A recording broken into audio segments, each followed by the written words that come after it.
But we move on to Group F. This is another Yeah. group where Dortmund is probably going to top it. There is not much to say there. Who do you Hmm. think will come in second? Because Zenit, Lazio, and Club Brugge are not your typical Champions League group stage qualifiers. They don't qualify Correct. past the group stage. So this is a golden Correct. opportunity for one of them. Yeah. So specifically, right, it's a golden opportunity for Lazio because Simeone Inzaghi has been knocking the doors to consider themselves, okay, I'm a top manager, look at me, I'm a top manager, look at me. His Lazio team is a bit of hit and miss. Okay. So Lazio play some super defensive football on days and super attacking football on some days. Yeah. So Lazio, goes in between those lines. But having said that, like you rightly said, it's Dortmund here in this group. I mean, Lucien Favre only knows one way of football, which is to score more goals and then ship back home. Yeah, and they've Okay. got they've got a perfect machine to do score more goals than the other team in Erling Braut Haaland. Yeah, that is one. Then they have someone who can feed them, who we are going to sign on deadline day according to some fans. But yeah, anyways, let's really not get there. But yeah, so Dortmund are favorite. But my favorite, apart from Dortmund, to go in the stage would be Lazio. Hmm. Decent squad, decent manager. Apart from Lazio, if you look at this group, right? So you have a Zenit and you have a Club Brugge.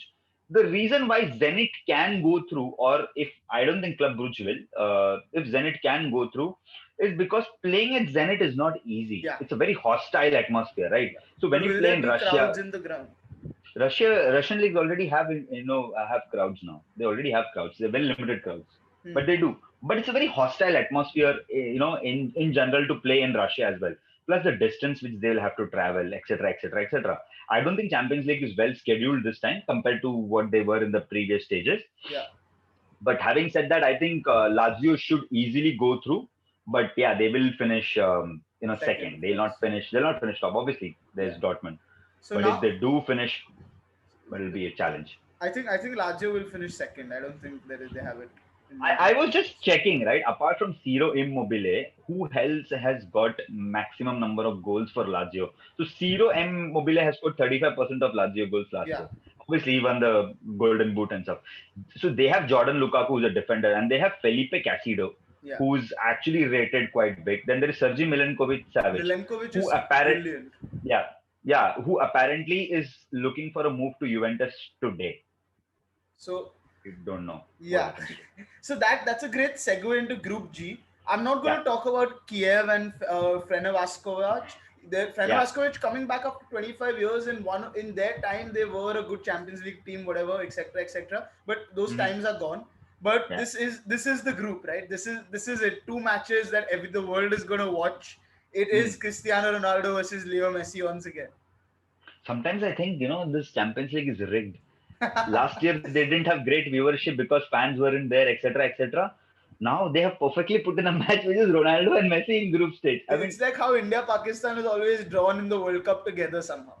yeah, for maximum viewership of whatever you want to, say. But I mean, no disrespect to either of these clubs, but two superstars who have literally, raised the bar of football every year. Hmm. You know, there is no footballer or there's no mortal who can say that Ronaldo hasn't, Messi hasn't. Every year they challenge themselves, and we are pretty privileged to watch them play. Yeah. I never expected someone like Ronaldo to leave Real Madrid after 32, 33 years of age and say, you know what, I want a new challenge. I mean, kids at 25, 26, when they start playing for big clubs, say, you know what, I've achieved everything. Here is a man who's won almost everything which is there to be won at the club level. Obviously, he's won, he does not need to win Europa to say that. He's won everything what is there at club level, individual honors, at national level honors, apart from the World Cup. Okay. And he still wants a challenge. Juventus are in a rebuild stage with Andrea Pirlo. Ronaldo will be his man. Champions League is his stage. He is the main actor, right? So it's like the stage is set for Ronaldo to, succeed all over again. Yeah. That is one. Second, apart from Manchester United, if there was one club in world football which is under absolute shambles, it's Football Club Barcelona. I mean, their board is out of the league. I mean, they don't have any clue of the next election. Leo Messi has publicly come out and said, I no longer want to play for you. Put in a transfer request.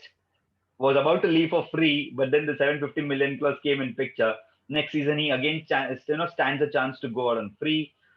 They have appointed someone like Ronald Koeman, who I don't think is a long-term manager.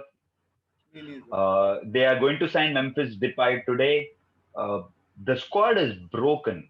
That entire squad is broken. And midst of all this comes this opportunity to play in Champions League against Ronaldo versus Juventus. This can add the perfect stage for them to start winning or start rebuilding. But the problems go much deeper than that. You know, there are moments where sometimes a club is so down and out, and you need one big moment for them to rebuild. It can work both ways for them, for Barcelona. Specifically, the match with Juventus, it will be that way, right? I mean, it's Ronaldo versus Messi. It'll be extra motivation for Messi to do well. Obviously, I don't think he'll be like, I'll score 5 goals and then say I'm the great player on internet. No, but it'll be an extra motivation. So this match can work for the betterment of Barcelona as well. But like I said, the problems run much deeper than just this match. So who finishes first in this group and who finishes second? I think as a Ronaldo fanboy, I will say Juventus finishes first. But overall, I think Juventus is a much better squad than what Yeah. Barcelona are today. I mean, look at the kind of options what have. And Juventus is just not about Ronaldo. A special shout to Delict. I mean, at this age, he's one of the most complete defenders what they have in world football. Then there is Dybala, who's had an on and off season with his injuries. They have shipped off Douglas Costa to Bayern Munich today. So it'll be interesting to see who they are going to sign today. Apparently, they are in talks with Fiorentina to sign Fernando Bernardeschi. So a lot of talks of going on. Then it's a complete squad. They have let go of Matuidi. So Also, yeah, Also, sorry. you said Barcelona. I mean, you mentioned delete. You can't not mention Frankie De Jong because he, in my view, is already looking like the best midfielder to link up play in the world. Like last season in the Champions Hmm. League, he was brilliant. He was absolutely Yeah, fantastic in the knockout yeah. stages. I would even Hmm. say he may have been even better than Messi in that team, and Hmm. that is saying something. But I, like you, also think Juventus will finish first. But yet, you can never know what will happen in a Juventus versus Barcelona clash when the two great men take the field. Yeah. You just have to watch and marvel at what's going to happen in that game. Yeah, right. I mean, that's the beauty of both of them, right? As fans, even if you watch for years and years, we all know that they're so special. They will change games in seconds, Yeah, in a flash, and you'll be like, "Oh my God, what just happened?" yeah, So yeah, but I still think, like you rightly said, as Ronaldo fanboy, but personally, I think yeah. Juventus will go through too strong of a team. Let's now move to what I think is the group of death. Okay. It's got PSG, RB Hmm. Leipzig, and Yeah. Istanbul Başakşehir fighting for the spots. And Yeah. along with them, there is a Manchester United team that obviously historically is a great Champions League team. But in the current moment, do you Hmm. see this Manchester United team challenging PSG and RB Leipzig for qualification? No. We couldn't challenge Brighton for a 90-minute game and say that, you know what, we can convincingly beat them. These people are far off. But, I'll not write them off so easily as well. Not just because I'm a fan, but see, United have issues. Okay, United have issues, and the issues are much bigger than just the playing 11, playing 15. But we are not minnows, unlike certain teams in the Champions League who we mentioned. You can't come to Old Trafford and then expect, okay, fine, they are Manchester United big team, pehle ke big team, now they're too small, they etc. etc. You can't do that to Manchester United anymore. We have reached where we have reached because of a lot of individual brilliance last year. Yeah, Okay, there's no ways how we can take that, and penalties of course. But individual brilliance in our team is maddening when I look at it. There is a talent like Mason Greenwood. If you unleash him, is like a ticking time bomb. He'll just explode. You will not know how to stop him. Then there is a Bruno Fernandes. Then there is a Van de Beek. Then there is Pogba, Rashford, Anthony Martial. When I mention these names and when you think, okay, on their day, what can they do? It's scary. Okay, our front three had more goals than the Liverpool front three. It's no mean feat, yeah, and we all know Liverpool front three is clinical. yeah. They don't give you second chances for any misses, but not does our front three. So our front three is good, but now here comes the but. You don't have a right winger, right? At the time of You're shooting this video, we don't have a right winger. at the time of shooting this video, yeah, we don't have a right winger. Your defense is like a big leak. because you in 4 games we haven't had a strong centre back partnership. Yeah. There is no trust in Lindelof. For anyone who trusts Eric Bailly after last night's game, I really think you should stick to watch some other team than Manchester United, because that man runs on a thin line. It's either a red card, either it's a great performance or a great injury. Yeah. Either ways, that is one. There is no assurance of a centre back coming in this window. The midfield looks depleted already. In spite of signing Donny van de Beek, Nemanja Matic's position is the most crucial, and Manchester United do not have anyone else to do that role. Then there is a goalkeeping conundrum, which is between David De Gea and Dean Henderson. So that makes a bit of a positive news and interesting news for Manchester United. A lot of issues for Manchester United, but I don't think that they're going to be pushovers.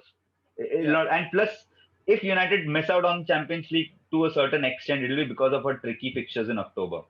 Right. We have got some nasty fixtures which are coming up. But We've just done with Prashant, one.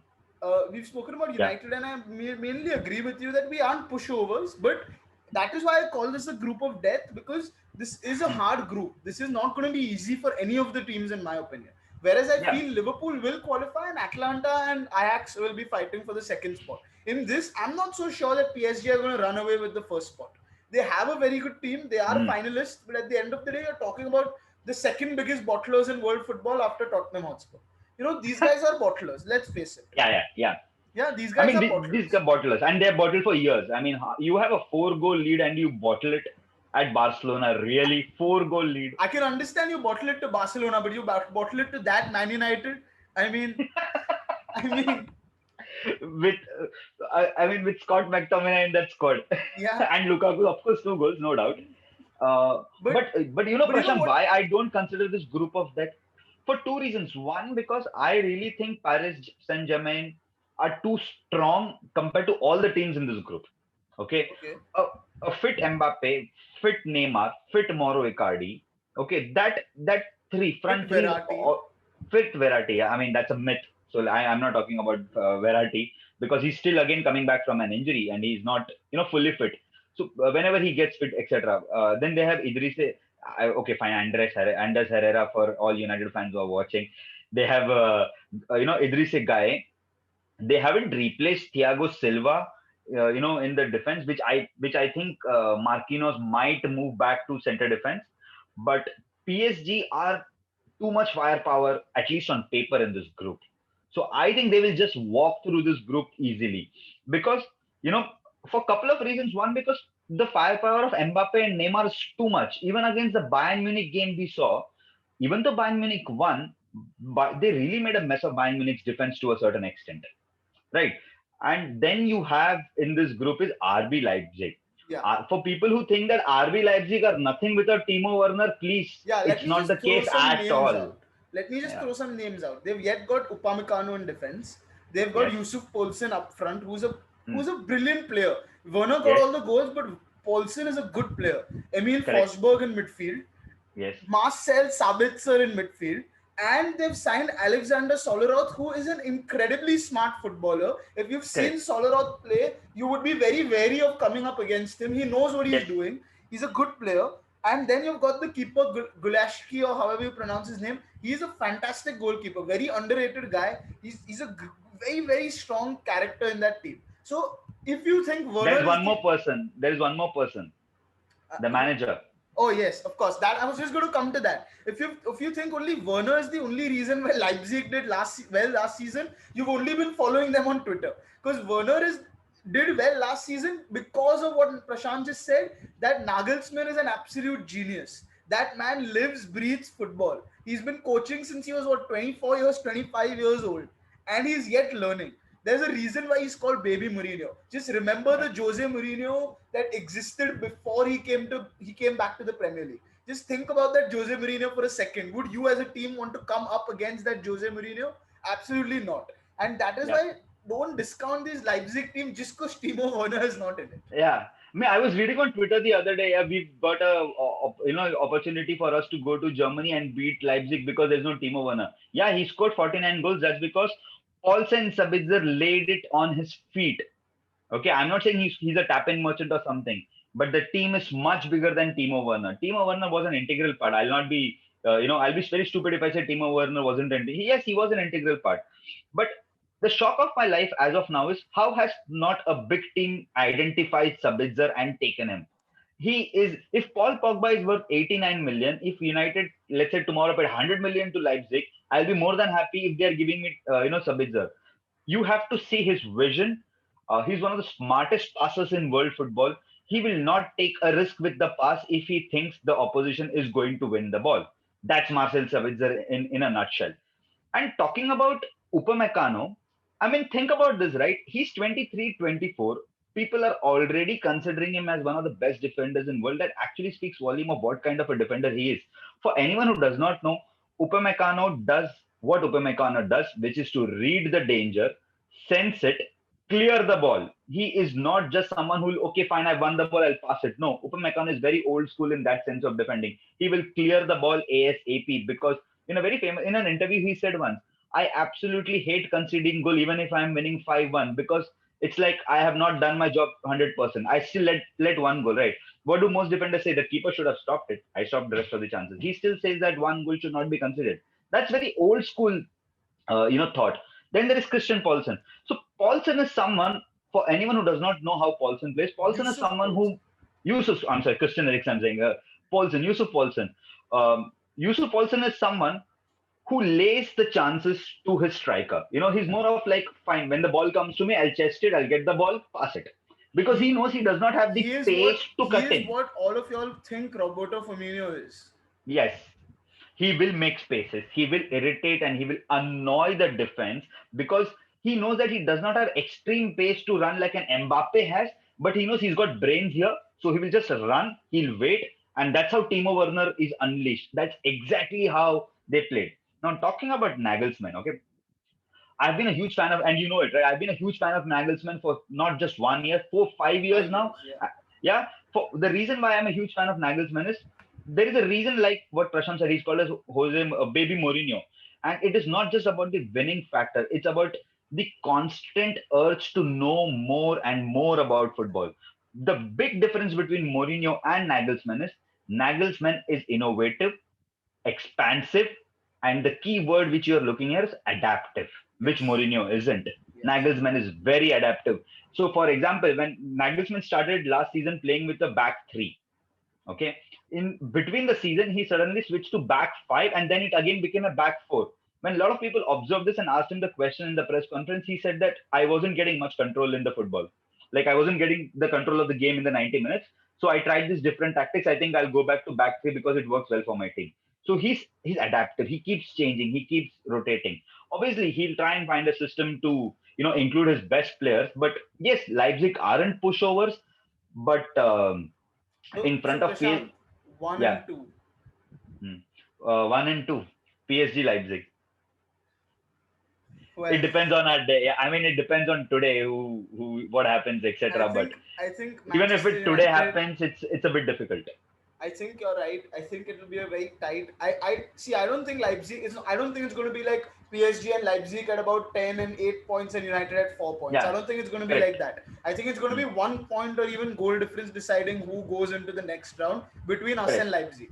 I think Yeah. PSG will go through, but I wouldn't put it past this United side to come out and win at Leipzig. Having Yeah. said that, I'm going to say that Nagelsmann is the best coach in this group by far. Hmm. So By it is far, going to yes. be hard. It is going to be hard. So But guys, special mention to Istanbul Basaksehir. Special mention to them because why? Because they've they got are like everyone from. Premier League. They're like Yes. I don't know if you remember that ex QPR side. Remember they Yeah. had Park Ji Sung, they had Esteban Granero, all these kind of players.